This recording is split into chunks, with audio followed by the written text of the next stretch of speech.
하나님의 말씀 창세기 1장 9절 보십시다.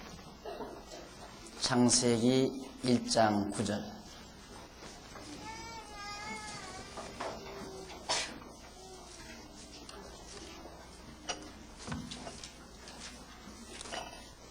하나님이 가라사대 천하의 물이 한 곳으로 모이고 묻이 드러나라 하시니 그대로 되니라. 하나님이 묻을 땅이라 칭하시고 모인 물을 바다라 칭하시니 하나님이 보시기에 좋았더라. 하나님이 가라사대 땅이 풀과 씨 맺는 채소와 각기 종류대로 씨 가진 열매 맺는 과목을 내라 하시매 그대로 되어 땅이 풀과 각기 종류대로 씨 맺는 채소와 각기 종류대로 씨 가진 열매 맺는 나무를 해니 하나님이 보시기에 좋았더라. 저녁이 되며 아침이 되니 이는 셋째 날이니라. 13절까지 봉독했습니다.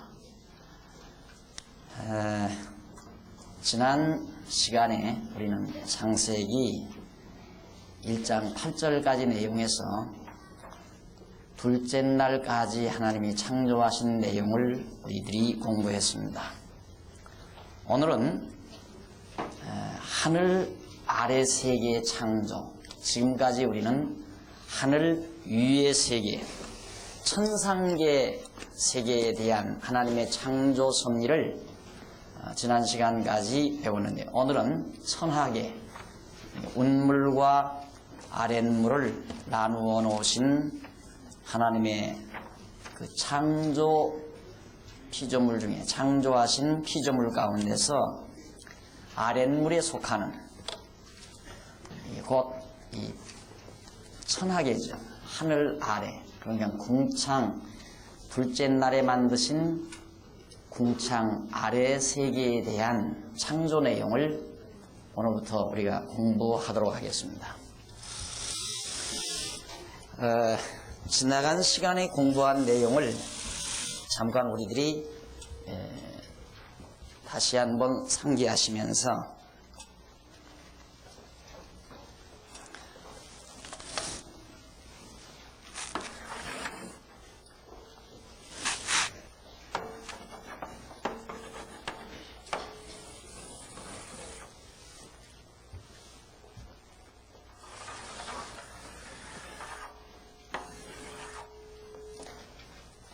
첫날 창조, 즉 하나님께서 첫날에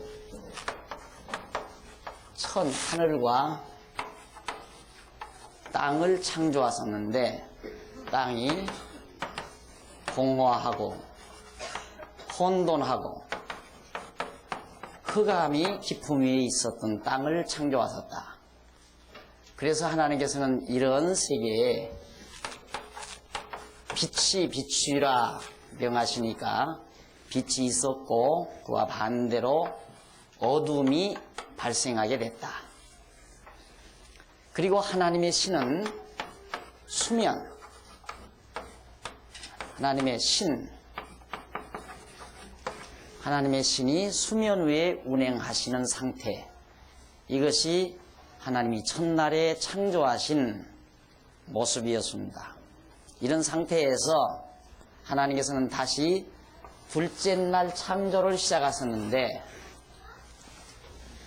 바로 둘째 날은 운물과, 여기 물이 있죠?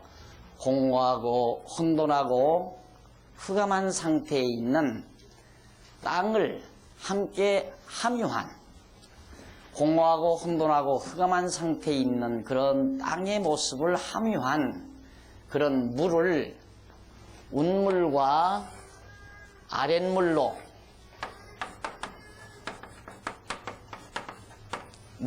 나누셨다. 그래서 그 사이를, 운물과 아랫물로 나누어 놓으신 사이를 바로 궁창이라 했다. 이것이 곧 하늘이에요. 궁창이라 했고 그것이 곧 하늘이었다. 자, 여기까지 지난 시간에 우리들이 공부를 했습니다. 그러면 오늘부터 이제 공부하는 내용은 이게 바로 천상계거든요. 여기까지가 천상계, 하늘 위의 세계. 이것도 물론 우리 현재 살고 있는 우리 세계와는 무관한 상태가 이 세계입니다. 여기서 하늘이 생기면서 아랫물 이 세계로부터 아랫물을 하나님께서 아랫물을 통하여 이 하늘 아래의 세계를 창조하시는데,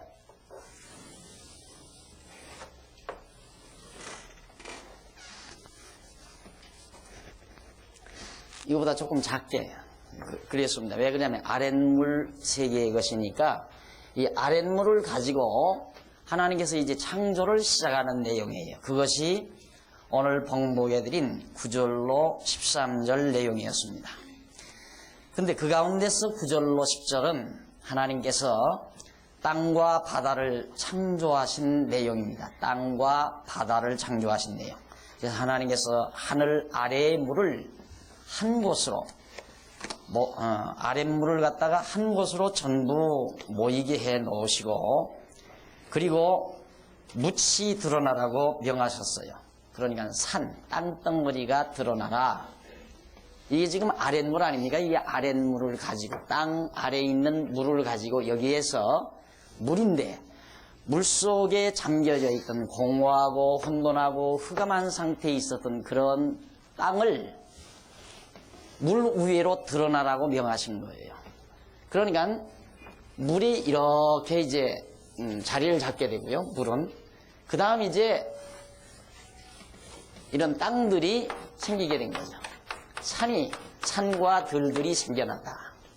그래서 이걸 바다라 하고, 이것은 육지라. 그래서 육지와 바다를 하나님이 셋째 날에 창조하신 것입니다. 그러니까 하늘 아래의 물이 묻을 덮고 있었던 상태에서 묻이 이 땅 속에 있었던 묻이 밖으로 드러나니까 그것이 육지가 되고, 물이 한 곳으로 모이니까 그것이 바다가 되었다. 이것은 아마 지질학자들의 이론을 가지고도 충분히 난 설명하리라고 가능합니다. 왜 그러냐면 모든 산들이나 육지가 전부 땅 속에서 솟아난 그런 지질을 가지고 있습니다. 어느 땅이든지. 그러니까 땅 모든 산들이 땅 속에서 이렇게 솟아난 지질 형태를 가지고 있단 말입니다. 이것만 보아도 하나님께서 이 지구 땅덩어리를 창조하셨을 때 바닷속에서 육지가 드러나게 했다는 사실을 지질학적 이론으로도 충분히 설명이 가능합니다. 앞으로 젊은이들 가운데 혹시 지질학을 전공하시는 분이 있으면 이런 부분에 착안을 해서 셋째 날 하나님의 창조 섭리를 저보다는 더 자세하게 치밀하게 설명할 수 있는 그런 좋은 후배가 있었으면 하는 바람이 있습니다. 그리고 하나님께서 땅과 바다로 이루어진 것이 보시기에 참 좋으시다고 했어요. 바다와 땅이 딱 만들어졌을 때. 그래서 하나님께서는 당신 스스로 보기에 좋게 만들어 놓은 거거든요.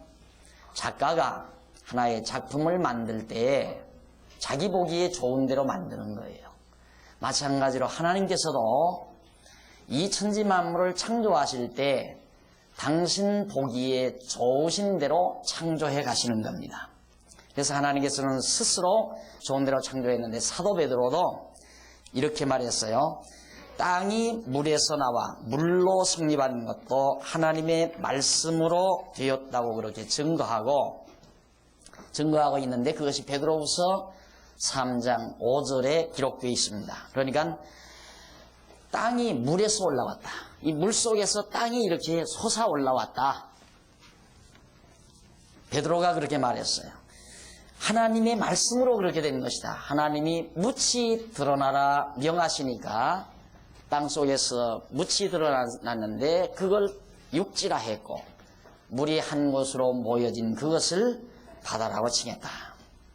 이로 미루어 보아서 하나님께서 첫째 날에 창조하신 하늘과 땅의 상태와 같이 하늘 위의 물도 묻을 덮고 있을 것이 분명한 것입니다. 이게 똑같은 물을 운물과 아랫물로 나누어 놓았으니까 아랫물이 이처럼 물속에서 육지가 드러나서 육지와 바다가 이루어지듯이 운물도 그런 상태에 있을 것만은 사실이란 말이죠. 똑같은 물이었으니까. 자, 그래서 하나님께서 사도 요한에게 새하늘과 새 땅을 보여주신 사실이 요한계시록 21장 1절에 기록되어 있는데, 하늘 위에도 물과 묻, 즉 바다와 땅이 있다는 말입니다. 이 하늘 위에도, 지금 우리가 보는 이 궁창, 이 하늘 위에도 아름다운 땅, 아름다운 바다가 반드시 있다는 뜻이에요. 이것이 바로 천상세계를 뜻하는 겁니다. 천상계. 그러니까 많은 우주학자들이 뭐가 궁금하냐면요, 이 너무도 엄청나고 방대한 이 우주공간 속에 어떻게 지구만이, 하필이면 이 엄청난 방대한 우주공간에 비유하면요, 이 지구 땅덩어리라는 것이 콩알만도 안 되거든요. 있으나마나한 하나의 먼지에 불과한 거란 말입니다. 이 우주공간에 비교하면 이 지구 땅덩어리가. 그런데 어떻게 이렇게 우주공간의 먼지에 불과한 지구에만 이렇게 아름다운 산과 바다, 수목, 그리고 생명체가 사는 이런 물체가 유일하게 이 엄청난 끝이 없는 우주공간이 오직 지구 하나밖에 없겠느냐. 이것이 우주과학자들의 신비로운 생각입니다. 궁금한 생각이고요. 어딘가에는 이 지구 말고도 더 멋있고 더 잘생긴 인간들, 그런 생명체가 사는 세계, 그리고 더 지구보다도 아름답고 화려한 그런 세계가 있을 수 있다는 가능성을 가지고 우주 탐험에 나서게 된 거예요. 그러나 이미 성경은 있다는 거 말하고 있어요. 있다 이거예요. 바로 아랫물 세계가 이 지구지. 그러니까 하늘 아무리 쫓아다녀도 하늘을 넘어가야지요. 이 궁창 하늘을 넘어가야 그걸 발견하지. 지금 우리가 보는 이 궁창 하늘, 이곳에는 아무리 찾아봐도 없어요. 거기는 하늘이에요. 공간, 궁창, 텅 빈 궁창. 바로 아랫물 세계에 의해서 지금 지구가 이렇게 만들어진 거거든요. 육지와 바다로. 그러니까 운물 세계에도 그런 아름다운 세계를 만들 수 있고, 또 하나님이 그렇게 만들어 놓으시고 그런 곳이 있을 수 있다는 가능성을 성경은 벌써 모세를 통해서 지금으로부터 3500년 전에 밝혀주고 있다는 사실입니다. 그런데 이러한 바다와 땅은 하늘 위에 있는 것과 하늘 아래에 있는 것, 즉 천상계의 것과 천하계의 것 사이에는 근본적인 차이가 있다.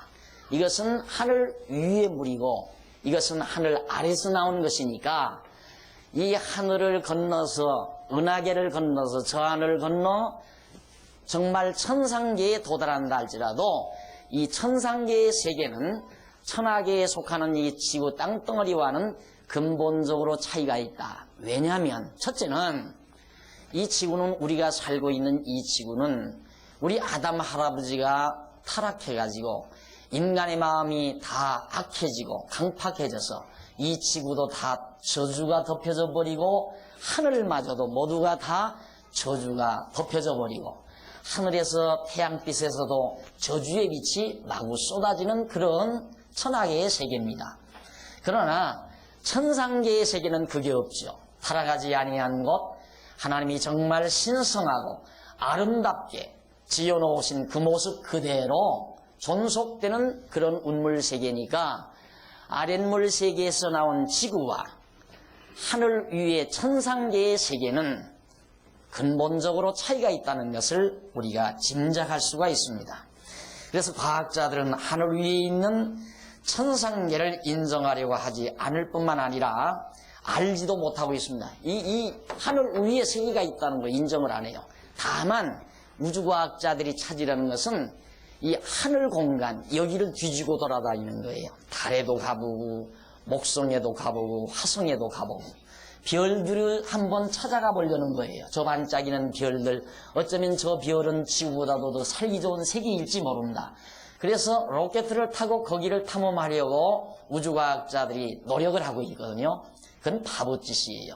절대 별들에게는, 지금 밤하늘에 반짝이는 별들 세계에는 물이 없어요. 인간이 살만한 조건이 있을 수가 없어요. 물은 하늘 아래에 이렇게 다 모아놓으셨고요, 하나님이. 그러니까 절대 없어요. 달에도 물이 없어요. 토성에도 없고 화성에도 없고 수성에도 없어요. 수성 물 숫자 했으니까 수성에는 물이 있을 것 같아요. 거기도 물이 없어요. 왜? 박 목사 네가 가봤어? 누가 그렇게 물어볼지 모르지만 하나님의 말씀이 없다고 했으니까 없다고 하는 거예요. 성경에 보니까 없대요. 물은 다 하늘 아래로 다 내려와 버렸어요. 그리고 하늘 위에로 있는 그 물은 우주과학자들이 찾아갈 수 없는 곳이에요. 거기는 부활의 몸을 입고야만이 갈 수 있는 그런 세계라 말입니다. 그러니까 바로 천상계를 모르는 천하계만의 지식은 완전한 지식일 수가 없는 겁니다. 이 세상에 대한 지식은 완벽한 지식일 수가 없어요. 현대과학자들은 물질로 이루어진 눈으로 보이는 세계를 설명해 보려고 노력을 아끼지 않고 있습니다. 그리고 물질에 대하여 설명할 수 있다면 물질로 구성된 천하계를 완전하게 설명할 수 있을 것이라고 그런 꿈을 가지고 계속해서 물리학 연구에 몰두하고 있는 거죠. 좌우지간 물질이 이게 뭔가, 이것만 우리가 설명이 되면 물질로 이루어진 우주를 우리가 다 설명할 수 있다. 요즘에 여러분들은 이제 이렇게 공부하시면서 이제 텔레비를 아주 유심히 보십시오. 유심히 보시면 여러분들에게 굉장한 시각을 넓게 해주는 프로그램들이 참 많습니다. 종교와 과학 이런 문제에 대해서 요즘 13번 교육방송이죠. 거기에서 그런 문제로 뭐 논리 전개하는 학생들의 논리 공부를 시키는 대목이 거기 나와요. 근데 막 주창들을 하죠. 이제는 과학으로 설명 안 되는 것이 없다 그거예요. 다 설명될 수 있다는 거거든요. 문제는 왜 인간은 설명하려고 드는가? 인간만이 동물과 다르게 설명을 필요로 하는 그런 요구 조건을 가지고 있어요. 인간은 반드시 설명, 즉 해석을 요구한다 이 말입니다. 저게 무엇일까? 짐승은 그런 거 없거든요. 짐승은 해석하려 들지를 않아요. 그러나 인간만은 반드시 해석을 하려고 해요. 사람을 하나 만나도 저 사람은 어떤 사람일까? 무엇하는 사람일까? 어떤 물건을 봐도 저건 무엇일까? 어디다 쓰는 것일까? 반드시 해석하려고 들어요. 그게 인간다운 인간의 모습이죠. 그런데 해석을 해야 되겠는데 우리가 지구 땅덩어리에 살면서 지구란 무엇인가, 우주공간에 살면서 우주란 무엇인가 해석을 해야 되겠는데 과학으로 해석이 가능하다 이거예요. 가능하기는 뭘 가능해요? 그 해석을 하기 위해서 물질이란 무엇인가, 물질만 설명이 되면 물질로 이루어진 우주를 설명할 수 있다는 그런 전제 아래서 물리학 연구에 온 생각과 머리를 전부 집중시켜서 몰두하고 있다는 뜻입니다. 자, 그런데 물질이란 도대체 무엇일까? 물질을 계속해서 세분하면 어떻게 될까? 이 물질이란 도대체 이걸 자꾸 나누고 과학이라고 하는 것은 우선 분해부터 하죠. 분해. 과학하는 방법은 분해를 먼저 해야 돼요. 이게 무엇인가 이걸 알려면 이걸 우선 분해를 해요. 분해를 한 다음 그 분해한 그 과정 속에 분해한 것을 가지고 거기에서 이게 무엇으로 이루어졌는가를 찾아보려고 노력하는 단계를 거치게 됩니다. 그래서 결국은 물질을 계속해서 세분하면 어떻게 될 것인가? 물질을 구성하고 있는 궁극적인 최소 단위, 물질을 자꾸만 분해하고 또 나누면 마지막 최소의 단위가 있을 거 아니겠어요? 그 단위가 도대체 무엇일까?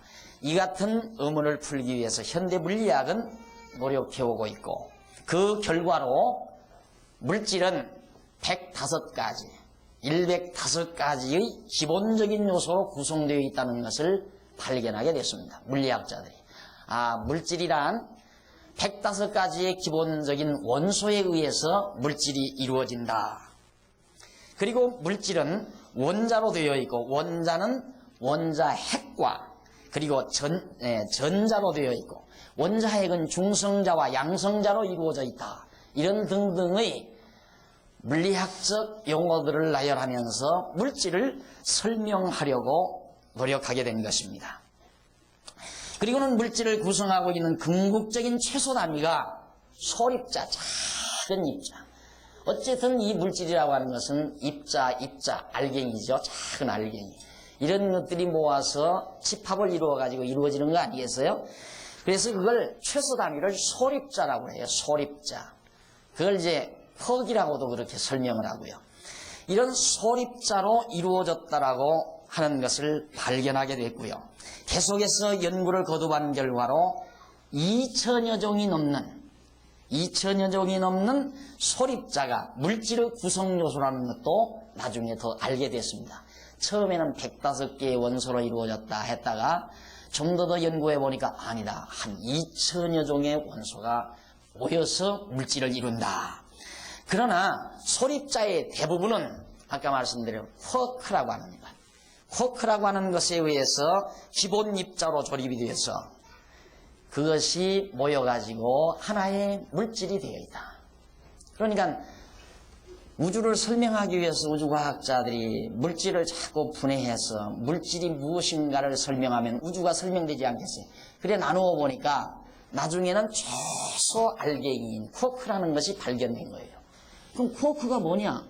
제일 작은 알갱이다. 물질이 제일 작은 알갱이다. 아, 이것들이 모아서 물질이 되졌다. 그럼 어떻다는 얘기예요?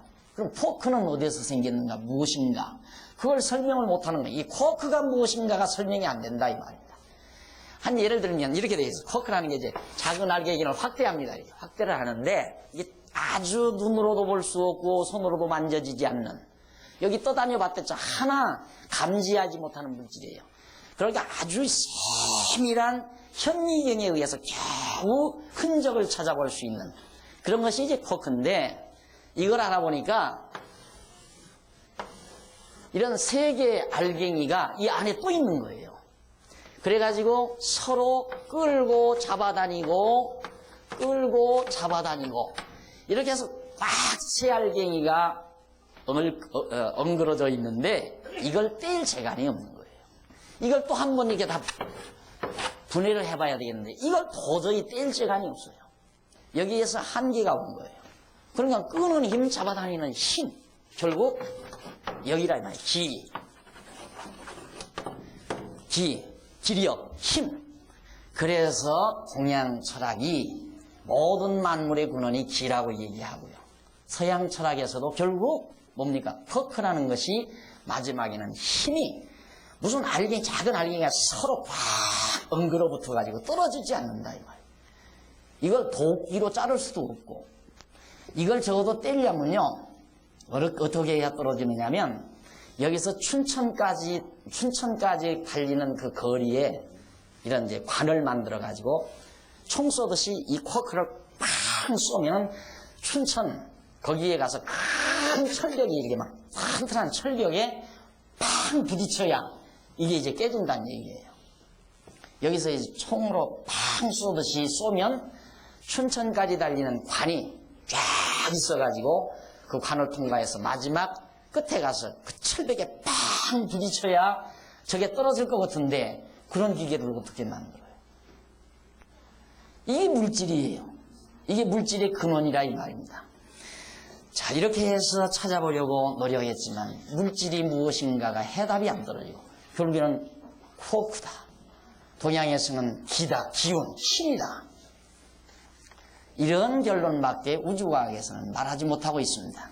그러나 성경은 이렇게 구체적으로 자, 이런 물질이 어떻게 이루어졌는가 하나님께서 말씀으로 천지를 창조하시고 그 가운데서 물과 물을 운물로 아랫물로 나누어서 아랫물 세계에서 육지와 바다가 만들어지게 하면서 점점 물질 세계가 구체화되지는 모습을 우리는 성경에서 찾아볼 수 있습니다. 그 다음 11절로 13절에 보면 하나님께서 땅에 각종 식물이 나게 하신 내용이 나오죠. 땅에서 각종, 그러니까 이미 육지를 만들었으니까 여기에서 식물이 나와야 되잖아요. 묘하죠. 자, 이렇게 생긴 땅이 물속에 함유되어 있다가 물속에서 드러나자 이제 이 땅속에서 생명력, 여기 생기죠. 생명력, 모든 생기,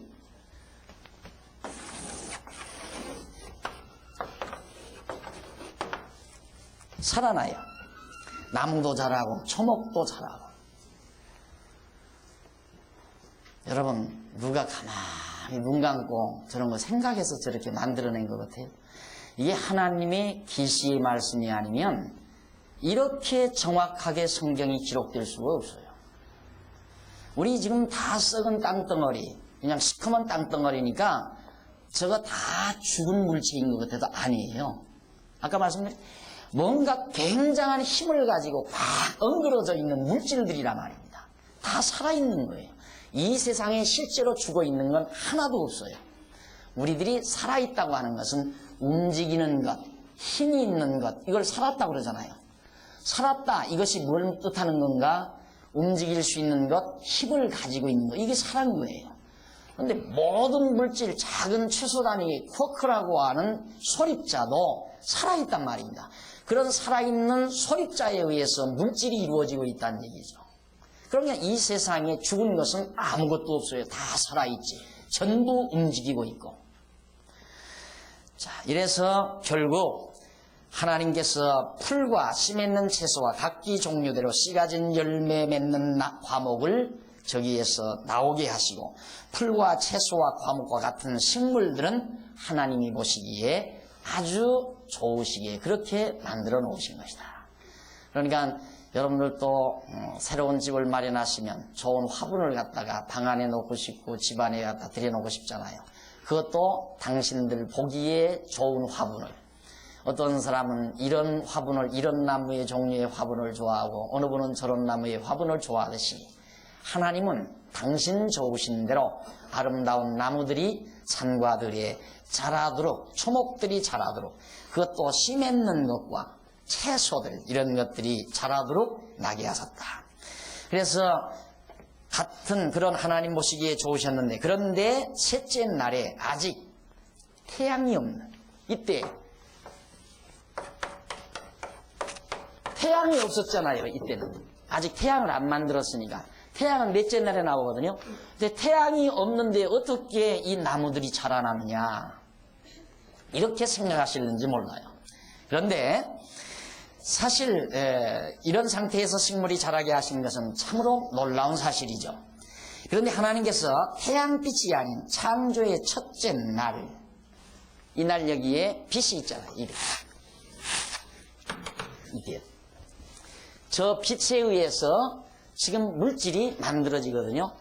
빛이 비추었다가 어둠이 왔다가 하면 물질이 자꾸자꾸 이제 형성되어 가는 거란 말입니다. 이 빛이 근원이에요. 그러니까 굉장한 힘을 지니고 있는 거죠. 빛이 힘이라고 하는 거예요. 그래서 이 빛이 비치고 어둠이 비치면 빛을 낮이라 하고 어둠을 밤이라 했다. 낮이 오고 밤이 오니까 운물과 아랫물이 갈라져서 궁창이 이루어졌다. 둘째 날 밤이 오고 낮이 오고 밤이 오니까 육지와 바다가 갈라지면서 각종 육지에서 들과 산에서 나무들이 생성하게 만들었다. 뭐가? 저 빛의 힘이 그렇게 했다 하는 뜻입니다. 그런데 하나님께서 태양빛이 아닌 창조 첫째 날에 지으신 빛 아래서 식물이 자라게 하시는 것입니다. 그것은 과학적인 식물학적 상식으로는 도저히 납득이 안 되죠. 과학적인 식물학적 상식은 태양빛에서 쏟아지는 빛에 의해서 나뭇이파리가 동화작용을 일으켜 영양분을 만들어서 잎이 피고 줄기가 자라고 꽃이 피고 열매가 맺는, 이렇게 설명이 되는데 어떻게 태양이 없는 이런 상태에서 나무가 자라고 잎이 피고 줄기가 자랄 수 있는가? 설명이 잘 안 되는 그런 내용이고 납득할 수 없는 것입니다. 그러나 요한계시록에 보면 어떤 내용이 나오냐면, 하나님께서 새하늘과 새 땅에 흐르는 생명강 좌우에, 생명수 강가 좌우에 우편과 좌편에 생명나무가 달마다 다달이 열려요. 열매가. 하늘에는 태양이 없잖아요. 우리가 가서 살 천국에는 태양이 없다 그 말이에요.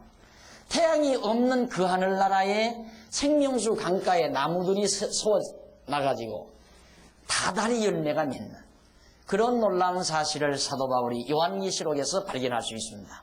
바로 이 빛에 의해서 하나님 나라에서는 빛이 예수 그리스도가 빛이라고 그랬어요. 요한계시록에 보면.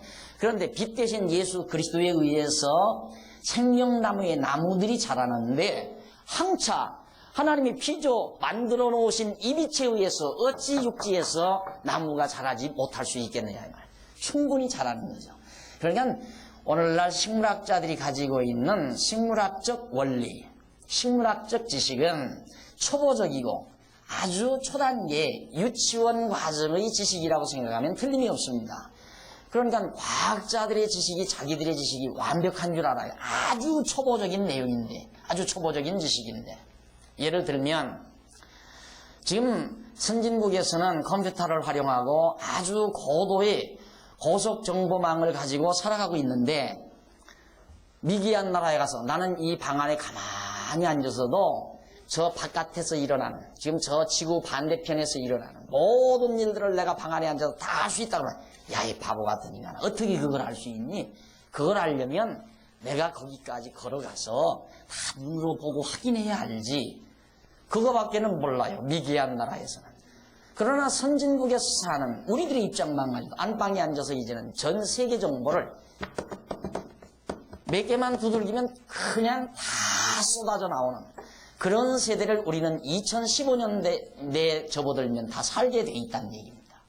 그러니까 자기들이 현재 가지고 있는 지식이 완벽하고 최고의 지식으로 하는 것은 바보죠. 바보. 그러니까 오직 식물이라고 하는 것은 우리들이 눈으로 보이는 오이라든가 가지라든가 채소라든가 사과나무라든가 이런 나무들이 태양빛이 잘 쬐어야 잘 자라고 잎이 잘 피고 꽃이 잘 핀다. 맞는 얘기예요. 근데 그것만 알지 이 빛에 의해서 자라나는 엄청난 자라날 수 있는 그런 나무가 있고 영원한 하나님의 나라에 가서 빛 대신 예수 그리스도의 빛에 의하여 생명나무의 과일이 정말 생명수 강가에서 다달이 열리는 이 놀라운 진리는 전혀 상상도 못하고 생각도 못하는 거란 말입니다. 그러니까 이게 셋째 날에 모든 초목이 자라난다는 이 내용은 우리들이 식물학적, 지금 현재 이 식물학적 사고방식으로는 알 수 없는 그런 설명할 수 없는 내용이다. 그 다음 이제 하나님께서 태양빛이 아닌 새하늘과 새 땅의 빛으로도 식물을 자라게 하신다는 증거를 우리는 볼 수가 있죠. 그리고 하나님께서 각기 종류대로 씨 가진 열매 맺는 나무를 내섰다는 것은 모든 과목이, 모든 열매 맺는 나무들이 각각 그 종을 근본적으로 달리하고 있다는 사실을 확증해주고 있습니다. 그러니까 여기서 아야 이때 사과나무는 사과나무로 나와요. 배나무는 배나무로 나오고 도토리나무는 도토리나무로 나오고 밤나무는 밤나무로 종을 달리해서 나와요. 그러나 진화론자들은 도토리가 진화해서 밤이 됐다고 설명을 하는 사람들이죠. 코끼리가 진화해서 곰이 되고 곰이 진화해서 사람이 되고 이런 식의 진화론을 얘기하지만은 식물 자체도 절대 진화된 것이 아닙니다. 수만 가지 종을 달리하는 식물들이 바닷속에도 육지에도 많이 나고 있는데 이런 것들이 애당초 하나님께서 지으실 때 종을 달리한 것이다. 그 종자가 달라요. 그것이 진화 과정을 거쳐서 절대 변하는 게 아니라 말입니다. 요즘에 이제 그 농업 연구가들이 실험실에서 또 연구실에서 배나무하고 사과나무하고 접종을 해서 연하고 물 많은 사과를 만들어낸다. 그럼 그 씨를 받아서 그대로 심으면 그대로 그게 있어야 하잖아요. 그 열매가 나와야 되잖아요. 태화돼 버려서 다시 원위치로 돌아가 버려요. 필요 없는 얘기예요. 그러니까 종자 개량으로 해서 계속해서 종자 개량된 것이 계속해서 진행이 되는 게 아니라 종자 개량해서 한 번 써먹으면 그 다음부터는 바로 또 태화돼 버려요. 그러니까 계속해서 종자 개량해서 그걸로 또 계속해서 만들어내야죠. 그러니까 앞으로 연구를 해서 정말 수박하고 감자하고 교배를 해가지고 수박을 심으면 뿌리에는 감자가 달리고 농풀에는 수박이 달리는 그런 식물을 만들어냈다. 그러면 수박씨를 받아가지고 심으면 그것도 뿌리에서 감자가 달리고 가지에서 수박이 달려야 되잖아요. 그렇게 안 된다는 말이에요. 왜? 종이 다르니까. 하나님께서 해당초 지어놓으신 종자가 달라요. 그러니까 진화론은 무식한 사람들이 하는 얘기예요. 그건 절대 있을 수 없는 얘기예요. 자, 그래서 우리가 하나님께서 이처럼 정말 셋째 날에 모든 초목을 종을 달리해서 내섰다는 이 놀라운 사실. 그래서 모든 종류의 생물들은 오랜 세월이 흐르면서 여러 단계의 변천 과정을 거쳐 아주 다른 종류로 진화된 것이라고 그렇게 주장하는 것은 잘못된 것이다. 그러나 이 같은 주장에 대하여는 그 허구성이 점점 드러나고야 말 것입니다. 자, 그러면 그 다음 14절로부터 19절까지 넷째 날 창조 내용입니다. 자, 하나님이 가라사대 14절 보십시다. 하늘의 궁창에 광명이 있어 주야를 나누게 하라. 또 그 광명으로 하여 징조와 사시의 일자와 연한이 이루라. 또 그 광명이 하늘의 궁창에 있어 땅에 비추라 하시고 그대로 되니라. 하나님이 두 큰 광명을 만드사 큰 광명으로 낯을 주관하게 하시고 작은 광명으로 밤을 주관하게 하시며 또 별들을 만드시고 하나님이 그것들을 하늘의 궁창에 두어 땅에 비추게 하시며 주야를 주관하게 하시며 빛과 어두움을 나누게 하시니라. 하나님이 보시기에 좋았더라. 저녁이 되며 아침이 되니 이는 넷째 날이니라. 넷째 날 하늘의 궁창에 광명을 지어서 밤과 낮을 주관하게 하는 내용이 거기 나옵니다. 이때 이제 뭐가 생기느냐면 징조, 사시, 일자, 연한. 자, 그러면 하나 보십시다. 여기서 공간이 생겼죠? 공간. 그러니까 운물과 아랫물 사이의 공간. 그러니까 가장 우주에서 가장 큰 공간이 어떤 공간인가? 하늘이 최고로 큰 공간이에요. 우리는 공간이 넓은 집을 갖기를 원하죠. 큰 집이란 말입니다. 평수가 넓은 집. 그런데 이 세상에서 가장 넓은 공간이 어디인가? 운물과 아랫물 사이. 바로 하늘이 최고의 큰 공간이란 말이죠. 이때 그러니까 공간이 만들어지고 이때에는 뭐가 만들어졌는가? 형태. 형상이 만들어져요. 형태, 모양, 형상. 그 다음 이제 이 넷째 날에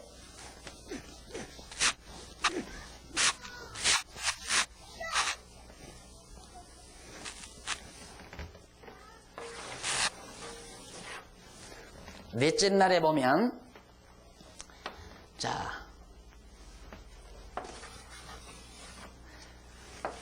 육지와 바다가 만들어진 이런 상태에서 하늘에, 여기죠. 이 하늘에다가 뭘 만드냐면 해, 달, 별들.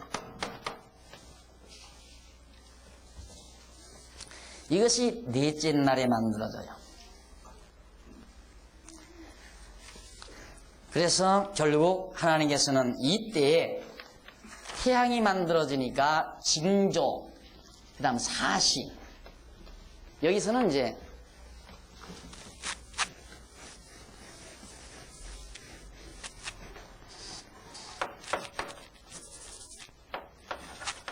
육지, 바다.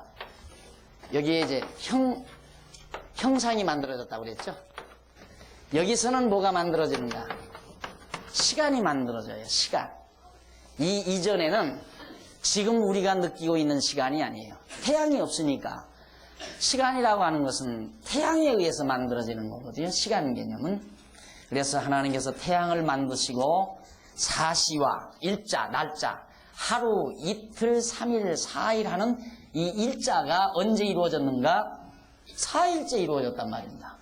그러니까 이때 하루, 첫날, 둘째 날, 셋째 날 하는 이 날짜와 여기서부터 계산하는 날짜의 개념이 다르죠. 분명히 다르잖아요. 이때는 이 빛이 주관하던 시대의 날짜들이에요. 이 빛이 주관하는 시간이었고요. 그러나 넷째 날에 만든 태양에 의해서 일자가 만들어져요. 징조, 사시, 추나추동 사시, 그 다음 일자, 날짜, 24시간 하루, 그 다음 연한, 365일. 이 연한이 넷째 날에 이루어진다. 그래서 넷째 날에는 시간이 구체화되는 그런 놀라운 하나님의 창조 섭리가 지속이 되는 겁니다. 14절로 15절은 하나님께서 하늘의 궁창에 광명들이 있어 낮과 밤을 나뉘게 하신다. 자, 그러니까 이때 낮과 밤, 빛을 낮이라 하고 어둠을 밤이라 했다. 이때 낮과 밤하고 이때 태양을 만들어, 해와 달들을 만들어, 달과 별들을 만들어서 낮과 밤을 나누게 하는 낮, 밤. 이 낮과 밤하고 이날의 낮과 밤하고는 전혀 본질적으로 다르다는 것을 확실히 우리들이 파악할 수가 있습니다.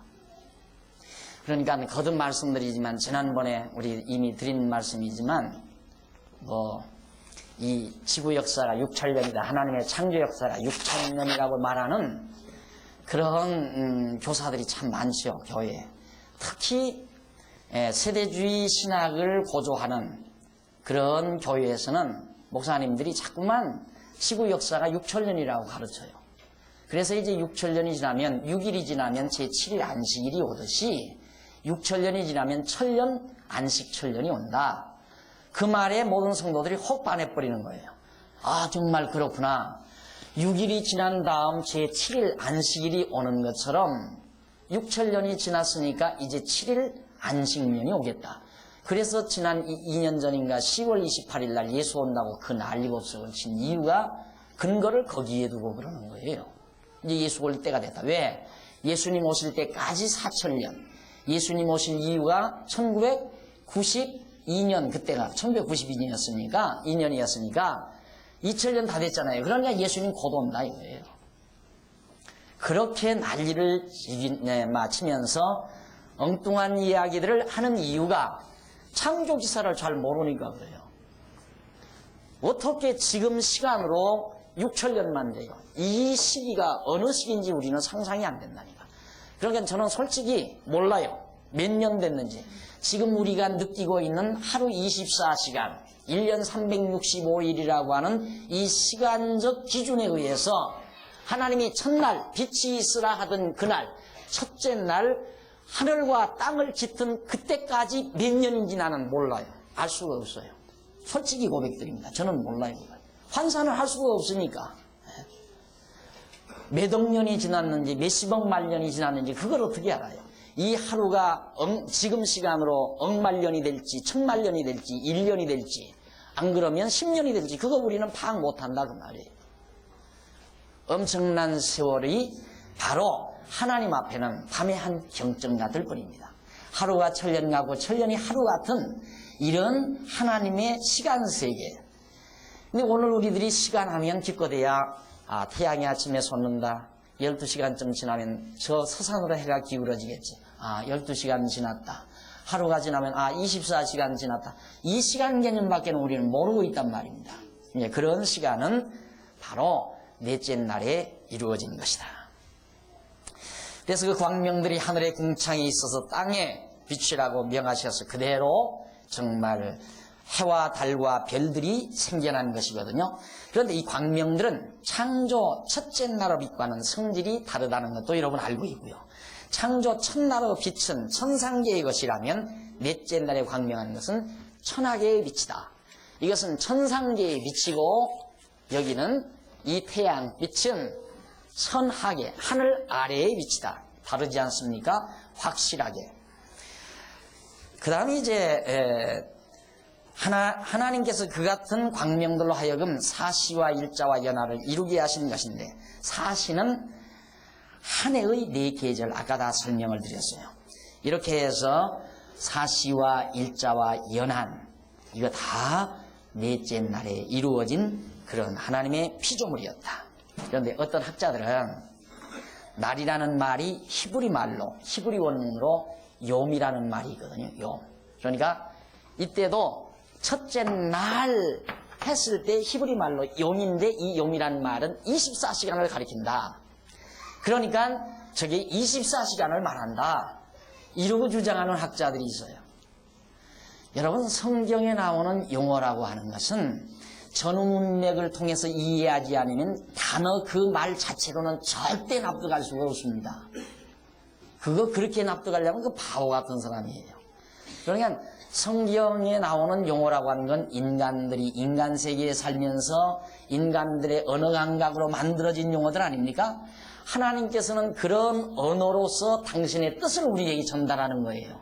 그러니까 하나님께서 언어 하나를 택하셨을 때 그 언어에 대한 올바른 정의를 찾으려면은 전후 문맥을 통해서 잘 살피면은 하나님은 이 말을 어떤 의미에서 사용했다는 것을 우리가 알 수 있게 되어 있습니다. 그런데 국어사전적 또 문법적인 단어에 의해서 날짜를 용이라고 했으니까 이건 24시간을 말한다. 이렇게 굳이 주장하는 그런 학자들이 있는데 그것은 소견좁은 생각이라고 그렇게 말하고 싶습니다.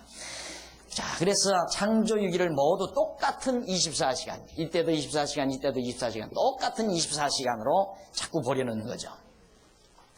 사실 24시간은 아까 말한 대로 넷째 날 만들어진 태양에 의해서 이루어진 것이지 절대로 그 이전에는 시간도 없고요. 저런 지금과 같은 태양에 의한 시간이 아니었다는 것. 그러므로 때는 한 날이 지금의 24시간인지 아니면 2400시간인지 그걸 우리가 어떻게 하느냐 말이에요. 모르죠. 전혀. 그래서 오늘의 한 날이 만들어지는 것은 태양에 의해서 만들어졌기 때문에 절대로 똑같지 않다. 시간이라고 하는 것은 빛과 밀접한 관계가 있습니다. 이 시간은 빛과 관계가 있어요. 그러니까 이 빛을 통해서 이 빛과 관계된 시간하고 태양빛과 관계된 시간하고는 전혀 다르죠. 시간을 어떻게 측정하는가? 시간은 태양빛의 속도와 비례해서 시간을 정하는 겁니다. 태양빛의 속도를 비례해서 거기에서 시간의 그 길이를 찾아내는 거죠. 그런데 이 태양빛하고 저 빛하고의 속도가 다른데 어떻게 그걸 똑같은 시간으로 우리가 정리할 수 있겠는가? 그건 있을 수가 없는 얘기죠. 그 다음 이제 16절로부터 18절은 하나님께서 두 큰 광명을 만들어 밤과 낯을 주관하게 하소서 빛과 어둠을 나누게 하신 그런 내용이죠. 밤과 낯을 주관하게 하소서 빛과 어둠을 주관하게 빛과 어둠을 나누게 했다. 여기도 빛과 어둠이 나누는데 여기도 태양이 비치니까 태양빛에 의한 빛과 태양빛에 의한 어둠이 만들어지는 거예요. 빛과 어둠이.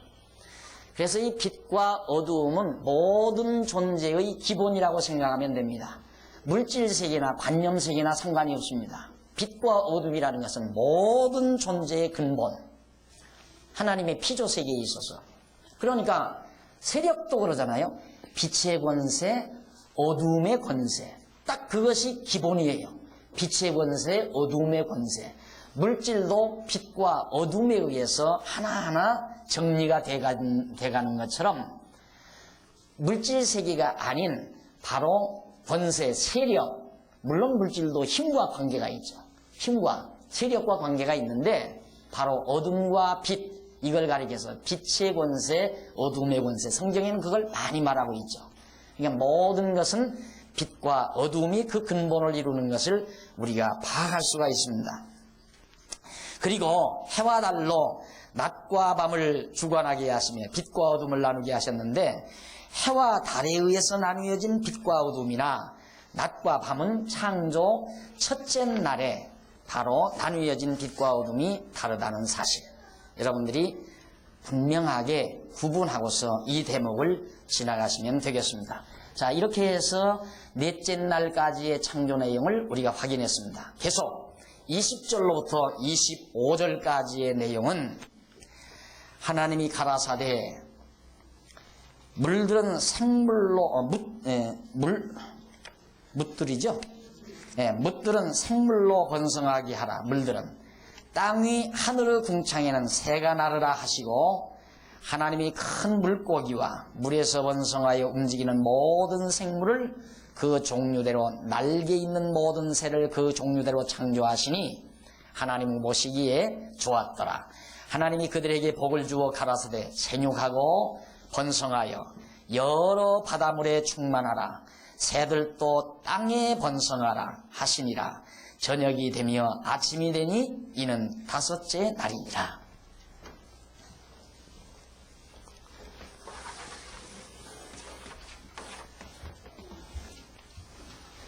첫째 날, 둘째 날, 셋째 날, 넷째 날, 다섯째 날입니다. 날인데, 자, 물들에는 묻, 바닷속에도 생물, 육지에도 모든 생물, 그리고 공중의 새, 나르는 공중의 새. 이제는 조금 또 상당히 차원이 달라지죠. 아까 여기서 말하는 육지와 바다도 살아있는 거라고 그랬어요. 물론 여기 해와 달과 별빛에 의해서 아주 중요한, 학문 세계에서 가장 중요한 시간이란 무엇인가. 학문에서 철학에서 다루는 게 전부 이겁니다. 시간, 물질, 형상, 그 다음 공간. 이거 다뤄요. 공간이란 무엇인가, 형상이란 무엇인가, 그 다음 시간이란 무엇인가. 이게 철학의 대주제들이에요. 설명하기가 어렵다 이 말이에요. 저게 도대체 뭐냐, 시간이라는 거예요. 또 공간이란 무엇이고, 형상이란 도대체 무엇이냐. 이런 것들에 대한 해답을 과학적으로 줄 수 있다 해서 과학에서 시간을 설명하고 물질을 설명하고 공간을 설명하려고 노력하는 겁니다. 그래서 관념 철학, 그냥 눈 감고 고요히 생각하는 그런 관념 철학은 이미 다 무시당해 버렸고요. 이제는 현미경에 의해서, 만원경에 의해서 분석하고 비교, 실험을 거쳐서 바로 시간이란 이것이다. 바로 형상이란 바로 이런 것이다. 공간이란 바로 이런 것이다라고 쉽게 설명할 수 있도록 노력하는 거죠. 그게 과학적 철학입니다. 과학적 철학. 자, 그래서 모든 학문은 저런 것들을 알려고 노력하는데 성경은 간단하게 우리에게 원리적으로 잘 설명해 주고 있는 것입니다. 그러니까 하나님을 모르면 아무것도 설명이 안 됩니다. 아무것도. 물리학에서 이제 코어까지 왔는데, 소립자, 코어까지 왔는데, 그 다음 설명을 해야 할 거 아니에요. 자, 콕이 이렇게 생겼는데, 새 알갱이가 있어 서로 끌어당기고 막 서로 놓치지 않으려고, 떨어지지 않으려고 했습니다. 그 왜 그러는가. 그게 설명이 돼야 물리학이 개가를 올리는데, 마지막에 가서 그거 설명을 할 수가 없다고 말이에요. 해답이 없잖아요, 그러니까. 다 분해해서 소립자까지 찾아내면 뭐예요? 소립자 보니까 딱 그렇게 생겼는데, 그 다음 설명을 못 하는데. 그냥 하나님을 모르면 아무런 해답이 어느 학문에도 없어요. 어느 학문에도. 어떤 학문에도. 그러나 성경은 모든 학문에 대한 대답을 간결하게 우리에게 제시해 줍니다. 그래서 바로 진리라는 거예요. 하나님을 아는 것이, 여호와를 아는 것이 지식의 근본이다. 하나님 모르고야 어떤 지식도 정립이 불가능하다는 것을 쉽게 파악이 가능한 거죠. 자, 그러면 20절로 21절은 하나님께서 물에서 번성하는 고기와 생물을 그 종류대로, 물속에서 물고기들이죠.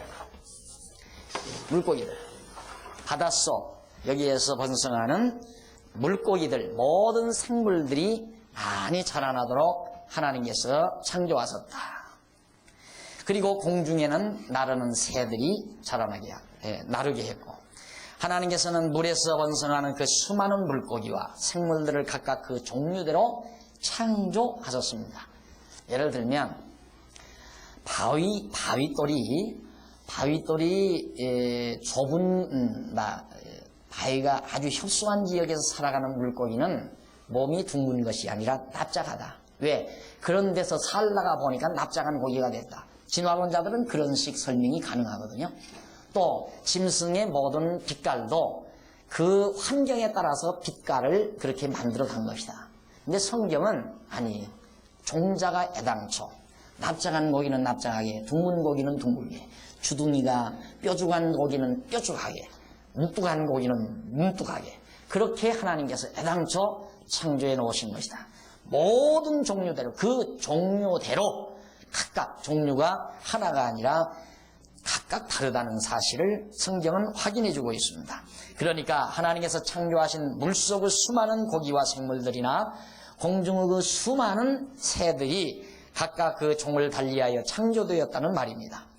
바다에서 사는 고등어가 오랜 세월이 흐르는 동안 많은 변천 과정을 거쳐 돌고래와 같은 그런 큰 물고기로 진화되거나, 공중을 나르는 참새가 독수리와 같은 무서운 새로 진화된 것이 아니라 처음부터 고등어는 고등어, 돌고래는 돌고래, 참새는 참새, 독수리는 독수리로 하나님께서 종을 달리해서 창조해 놓으셨다는 뜻입니다. 그리고 22절로 23절은 하나님께서 각각 종류대로 창조하신 물속의 고기들과 공중의 새들에게 생육하고 번성하라고 복을 주시는 내용이 바로 23절까지 나와 있죠. 그런데 바닷속 고기들과 생물들의 생태계, 바닷속의 고기들과 생물들의 그 생태계나 공중을 나르는 새들의 생태계는 하나님께서 조화를 이루도록 정해 놓으신 것입니다. 그래서 어류나 조류 세계의 질서가 바로 하나님께서 그렇게 다 질서를 정해 놓으신 것이다. 그러므로 그 같은 생태계의 정해진 질서는 아무리 오랜 세월이 흘러도 변하거나 바뀌어지지 않습니다. 가을에 기러기들이 쫙 대각선으로 줄을 지어서 나르는 모습은 3000년 전이나 3000년 이후나 오늘 그대로라 이 말이죠. 호랑이가 바위불에 구멍을 찾아서 거기에서 새끼를 낳고 살아가는 모습은 1000년 전 그 모습이나 1000년 이후의 그 모습이나 절대로 변함이 없다는 뜻입니다. 그러므로 오랜 세월 자란다 해도 40cm를 크게 초과하지 못해요. 고등어가 아무리 오래 자라도, 고등어는 길이가 한 40cm 되잖아요. 그것이 아주 수명을 오래 해서 막 계속 자란다, 그런다고 해서 그것이 80cm나 1m로 성장 안 된다 이 말이죠. 인간도 그래요. 아무리 잘 먹고 잘 지내도 2m를 크게 초과하지 않는다 이 말이에요. 다 정해져 있어요. 하나님께서 그 모든 한계를 정확하게 정해져 있고, 개개인의 키 모습도 하나님께서 그만큼 정해져 놓은 거예요. 따지고. 그러니까 그걸 절대로 초과할 수 없게 돼 있는 것이다. 그래, 돌고래가 아무리 오랜 세월을 산다 할지라도 없는 후각이나, 돌고래는 후각이 없잖아요. 없는 후각이나 제1뇌신경이 살아나지는 절대 않습니다. 돌고래는 제1뇌신경이 없거든요. 그리고 후각이 없고, 그러니까 돌고래가 아무리 수천년 수만년 지나면서 새끼를 낳고 계속 진행해 와도 그것들이 후각이 살아나고 제1뇌신경이 다시 절대로 살아나지는 않는 것입니다. 참새는 곡식을 쪼아먹고, 독수리는 작은 새 종류나 작은 별짐승들을 사냥해 먹는 그냥 먹이로 사는 그런 것들은 아무리 오랜 세월이 지나도 또 변함이 없어요.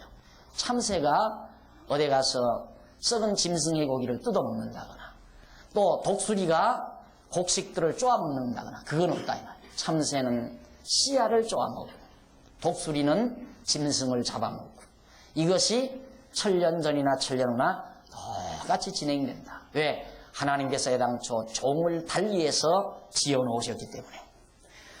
자, 이렇게 해서 넷째 날에, 다섯째 날에 새와 생물을 하나님이 지어놓으셨습니다.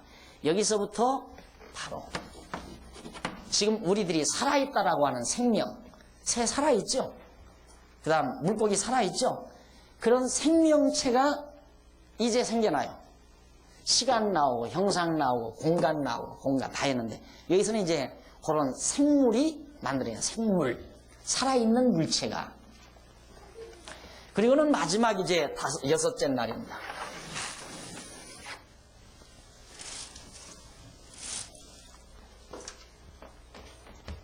24절로 25절. 하나님이 가라사대 땅은 생물을 그 종류대로 내되 육축과 기는 것과 땅의 짐승을 종류대로 내라 하시고 그대로 되니라. 하나님이 땅의 짐승을 그 종류대로 육축을 그 종류대로 땅에 기는 모든 것을 그 종류대로 만드시니 하나님의 보시기에 좋았더라. 사람과 짐승, 이것이 마지막 날 지어입니다. 마지막 날. 그러니까 결국 마지막 날에는 우선 짐승 지어놓고 그 다음 마지막 여섯째 날 계속해서 사람도 짓거든요. 자, 그러면 본문은 여섯째 날 창조 내용인데 이제 읽어드린 본문은 24절로 25절은 하나님께서 육축과 땅에 기는 것과 짐승을 그 종류대로 창조하신 내용입니다. 여기서 항상 관심을 가져야 될 건 그 종류대로 지었다. 이것이 참 일반 학문하고는 전혀 다른 거죠. 일반 학문에서는 자꾸 진화론을 얘기하니까. 우리는 하나님이 애당초 짐승도 다 종류대로 따로따로 창조해 놓으신 것이다.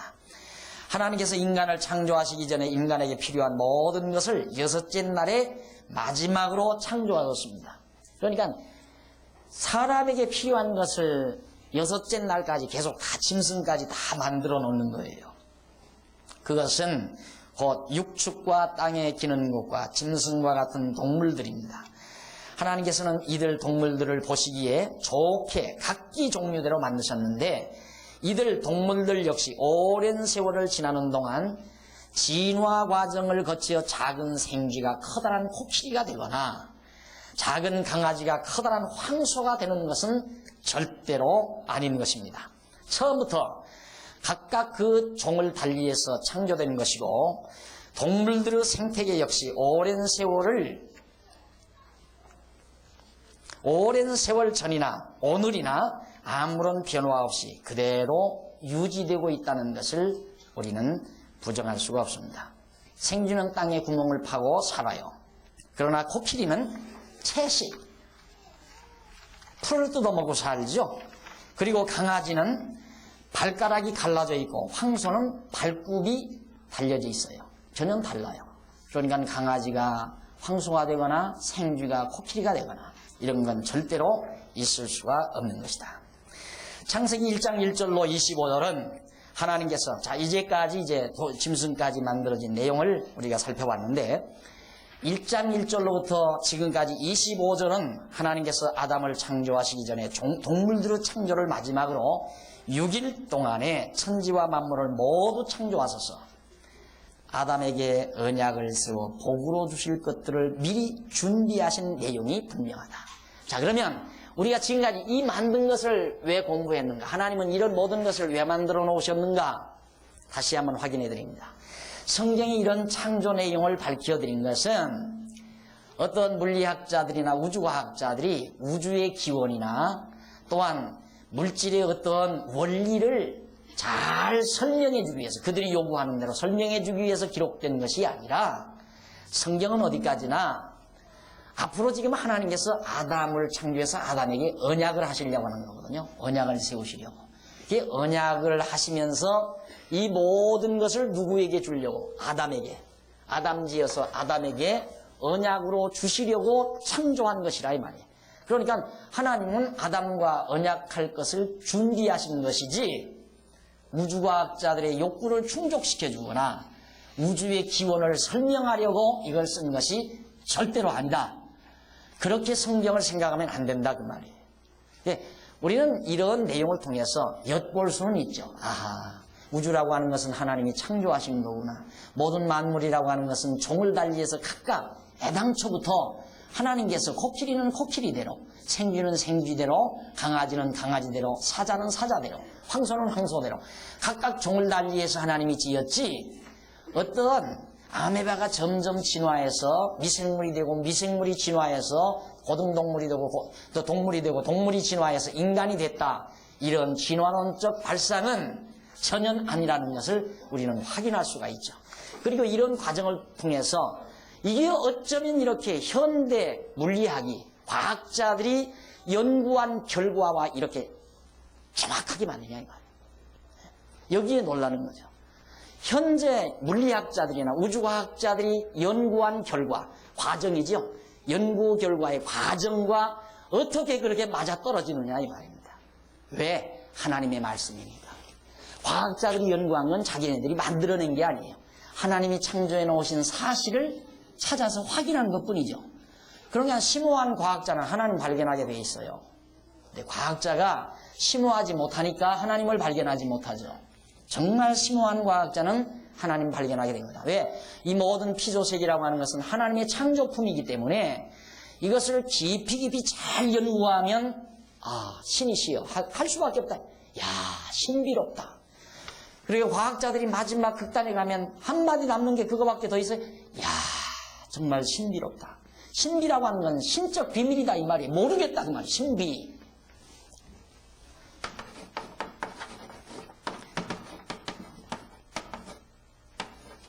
이렇게 쓰니까 신비. 맞는지 모르겠네요. 아이고. 이렇게 쓰나요? 신비. 하나님의 비밀이란 뜻이거든요. 모르겠다고 말이에요. 비밀인데 어떻게 알아요? 야, 신비롭다. 그러니까 심오한 과학자는 마지막 남는 한마디가 야, 신비롭다. 물리학자들이 쿼크 발견해놓고 와, 신비롭다. 이게 도대체 뭐냐 이게. 이게 도대체 눈으로도 잘 볼 수 없는 작은 알갱이에 어떤 새 알갱이가 있어가지고 서로 떨어지지 않고 꽉 붙어가지고 이거 도저히 뗄 수가 없으니 야, 정말 신비롭다. 하나님의 비밀이란 얘기거든요. 그래도 죽어도 하나님 믿으려고는 안 하지. 죽어도 안 해. 왜? 불택자 지옥 갈 자식이니까.